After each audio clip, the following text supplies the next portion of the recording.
बानी पीटीआई सियासी नजरियात की वजह से नहीं, जलाओ घेराव पर उकसाने की वजह से जेल में बंद हैं। मैं उसे नाइंसाफी नहीं समझता। निगर वजीर आजम का गैर मुल्की मीडिया को खुसूसी इंटरव्यू। कहा, इलेक्शन के लिए आईनी तकाजे पूरे हो चुके, अब तैयारियां जारी हैं।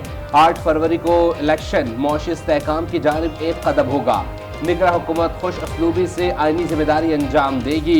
इलेक्शन हो जाए तो आलमी मुबस्सिरीन शफाफियत से मुताल्लिक खुद जान जाएंगे। मईशत की बहाली हमारी अव्वलीन तरजीह करार। IMF के तमाम शराइत पूरी कर रहे हैं। 11 जनवरी को IMF से पाकिस्तान के लिए दूसरी किस्त की मंजूरी दे दी है। पाकिस्तान हर किस्म की दहशतगर्दी की मजम्मत करता है। गैर कानूनी गैर मुल्की पाकिस्तान की सिक्योरिटी के लिए खतरा है। अफगानिस्तान में अमरीकी हथियार ब्लैक मार्केट में फरोख्त हुए और दहशतगर्दों के हाथ लगे। पाकिस्तान में जो भी आएगा वो कानूनी दस्तावेजात के साथ दाखिल होगा।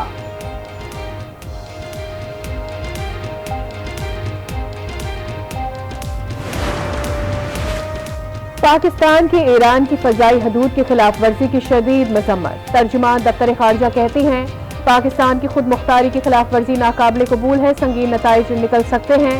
ईरान ने बिला इश्तियाल फजाई हदूद की खिलाफ वर्जी की और पाकिस्तानी इलाके में हमला किया। 2 बच्चे जाँ बहक और 3 बच्चियां जख्मी हुई। यकतरफा कार्रवाइयां अच्छे हमसाया ताल्लुकात के मुताबिक नहीं है।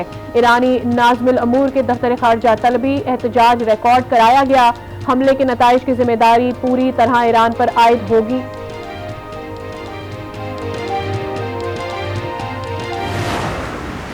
ईरान की तरफ से पाकिस्तान की सावरेनिटी की खिलाफ वर्जियों की इस तरह की कार्रवाई पाकिस्तान के साथ कायम हमसाया ताल्लुकात, एतमाद और तजदीद तिजारती रवाबित को नुकसान पहुँचाती हैं। ईरान की सरहदी हुदूद की खिलाफ वर्जी से 2 तरफा ताल्लुकात को नुकसान होगा। निगरान वज़ीर इत्तलात बलूचिस्तान जान अचकज़ई कहते हैं कि ऐसी कार्रवाइयाँ बाहमी एतमाद और तिजारती रवाबित को नुकसान पहुँचाती हैं। दहशतगर्दी खित्ते के ममालिक के लिए खतरा है। शहबाज शरीफ ईरान की पाकिस्तान की खुद मुख्तारी की खिलाफ वर्जी पर हैरान। कहा, मिसाइल हमला हमारी दोस्ती की रूह और हमसायगी के असूलों के खिलाफ है। हमला दोनों ममालिक के दरमियान तारीखी ताल्लुकात को नुकसान पहुंचा सकता है। सहाफियों से गुफ्तगू में कहा, इलेक्शन पाकिस्तान की तकदीर का फैसला करेगा। 8 फरवरी को मालूम होगा पाकिस्तान का मुस्तकबिल किस जगह खड़ा है। 25 करोड़ आवाम खुशहाली और तरक्की के लिए हक राय दही इस्तेमाल करेंगे। एक लाडले ने मुल्क को तबाह कर दिया, अब दूसरे लाडले को मुल्क तबाह करने नहीं देंगे। शर्जील मेमन की तनकीद। कहा, पंजाब के लोग नून लीग की सियासत से तंग आ चुके हैं। नून लीग कोई एक भी अच्छा अस्पताल नहीं बना सकी। लाहौर में पीपल्स पार्टी के पेनाफ्लेक्स उतार कर नून लीग के लगाए गए। नून लीग को ऐसे कामों से इज्तनाब करना चाहिए।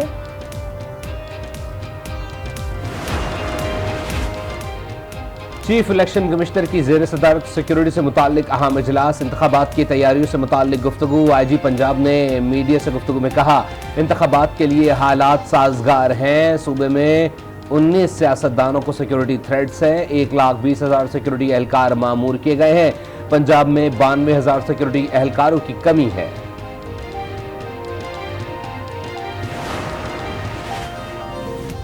नौ मई को जलाओ घिराव और हसास इदारे की इमारत पर हमले का इल्जाम। इंसदाद दहशतगर्दी अदालत रावलपिंडी ने शेख रशीद को जुडिशल रिमांड पर जेल भिजवा दिया। जिस्मानी रिमांड की इस्तदा मुस्तरद। शेख रशीद कहते हैं, गिरफ्तारी के बावजूद अपने उसूलों पर खड़ा हूँ। जुल्म के खिलाफ PTI के वर्कर्स कलम दुआत को वोट दें। 9 मई को जलाओ घिराव और तोड़फोड़ का केस। शामिम कुरैशी के जुडिशल रिमांड में 25 जनवरी तक तौसी। समात ATC रावलपिंडी के जज मलिक एजाज आसिफ ने की। पाकिस्तान से क्लैशनकोफ कल्चर को खत्म करना होगा। चीफ जस्टिस के जमानत के केस पे रिमार्क्स। कहा, मनशियात और क्लैशनकोफ ने पाकिस्तान को तबाह कर दिया। काले शीशे की गाड़ियों के साथ लोग क्लैशनकोफ लेकर जाते हैं। पुलिस की इनसे पूछने की हिम्मत नहीं होती। कैसे पता चलेगा कि दहशतगर्द थे या कोई और। सुप्रीम कोर्ट ने ममनुआ बोर असलहे के लाइसेंस से मुतालिक तमाम तफसीलात तलब कर ली। नोटिस जारी।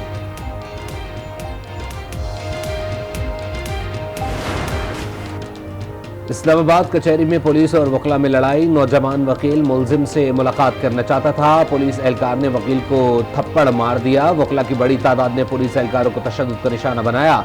वकला को मुंतशिर करने के लिए पुलिस की हवाई फायरिंग।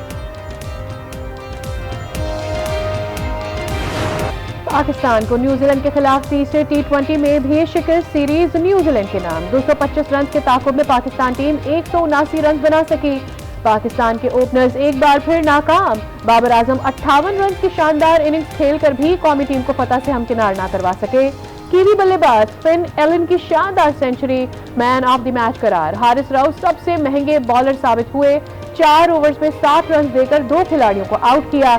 साबिक कप्तान बाबर आजम ने मुनफरिद रिकॉर्ड बना डाला। T20 इंटरनेशनल में 10 मरतबा 50 या उससे जायद रन की इनिंग्स खेलने वाले दुनिया के दूसरे बल्लेबाज बन गए।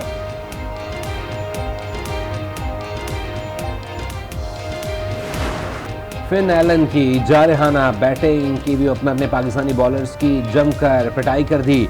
62 गेंदों पर 137 रन का पहाड़ खड़ा कर दिया। 16 छक्के और 5 चौके लगाए। फिन एलन ने बड़ा एजाज भी अपने नाम कर लिया। न्यूजीलैंड के T20 फॉर्मेट के एक मैच में सबसे ज्यादा स्कोर करने वाले खिलाड़ी बन गए। कीवी ओपनर ने साबिक कप्तान ब्रेंडन मैककलम का 2012 में बांग्लादेश के खिलाफ 127 स्कोर का रिकॉर्ड भी तोड़ दिया। मज़ाहिर नकवी की कार्रवाई रोकने की इस्तदा इस मरहले पर काबिल कबूल नहीं। सुप्रीम जुडिशल काउंसिल कार्रवाई के खिलाफ समाअत का तहरीरी हुक्मनामा जारी। कहा, मौक़िफ़ सुने बगैर किसी के खिलाफ कोई हुक्म जारी नहीं किया जा सकता। मज़ाहिर नकवी ने दरख्वास्त बदनीयती पर मबनी करार देने की इस्तदा की। दूसरे फरीक को सुने बगैर शिकायत को बदनीयती पर मबनी करार नहीं दिया जा सकता। दरख्वास्त जरूरी तरामीम के बाद दोबारा दायर होने पर समाअत के लिए मुकर्रर की जाए। तोशाखाना और 190 मिलियन पाउंड रेफरेंस के खिलाफ समाअत। इस्लामाबाद हाई कोर्ट ने अपीलों पर डिवीजनल बेंच बनाने के लिए फाइल चीफ जस्टिस को भिजवा दी। जस्टिस मियां गुल हसन औरंगजेब ने कहा, यह डिवीजनल बेंच का केस है कि इसमें नैब खुद एक पार्टी है। कोई मुलाजिम होता तब ये इस अदालत का बनता था कि इसको दोबारा मुकर्रर करने के लिए फाइल चीफ जस्टिस को भिजवा देते हैं। शेख रशीद को इलेक्शन लड़ने की इजाजत मिल गई। इन्हें 56 से कागजात नामजदगी मंजूरी के खिलाफ अपील खारिज। अपीलेट ट्रिब्यूनल का शेख रशीद के कागजात नामजदगी मंजूरी का फैसला बरकरार। लाहौर हाई कोर्ट के जस्टिस अली बाकर नजफी की सरबराही में 3 रुकनी बेंच ने महफूज फैसला सुना दिया।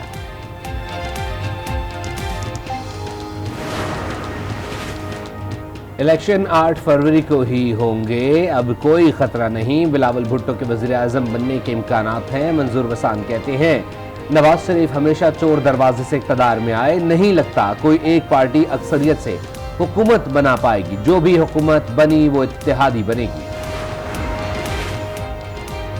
हल्का NA1 चित्राल के उम्मीदवार तलहा महमूद शहरियों को पैसे देने लगे। वीडियो वायरल हो गई। कहा, लोगों को अच्छा खाना खिलाओ और रिजल्ट अच्छा आना चाहिए। मैं रिजल्ट खुद चेक करूंगा। बहुत जल्द राशन भी तकसीम कर रहे हैं। कारोबारी हजरात बगैर खौफ के कारोबार करें। बिजनेस कम्युनिटी को दबाव और धमकियों से महफूज रखा जाएगा। चेयरमैन नैब की कराची में ताजरों से मुलाकात में गुफ्तगू। कहा, ताजरों के खिलाफ ज़ेरे इल्तवा मुकदमात निपटाए जाएंगे।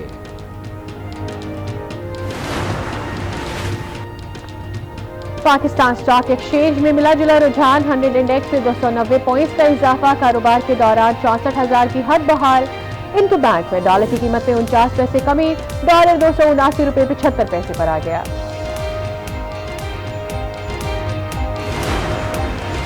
वज़ारत खजाना का PSO को 30 अरब रुपए जारी करने का फैसला। अदायगियों के लिए SNGPL को 5 अरब रुपए जारी कर दिए गए। रकम घरेलू सार्फिन और फर्टिलाइजर प्लांट्स को सब्सिडी की मद में दी जाएगी। बकाया 25 अरब रुपए रवा हफ्ते ही जारी होंगे। 2024 के आखिर तक शरह सूद में कमी का इम्कान। अमरीकी जरीदे ब्लूमबर्ग के सर्वे रिपोर्ट के मुताबिक पाकिस्तान में महंगाई में कमी के बाद शरह सूद में 8% तक कमी मुतवक्के। पहली सहमाही में पाकिस्तान में महंगाई औसतन 24.1% तक आ जाएगी। दूसरी सहमाही में महंगाई की शरह 19.3% और तीसरी सहमाही तक 15.9% तक आने का इम्कान।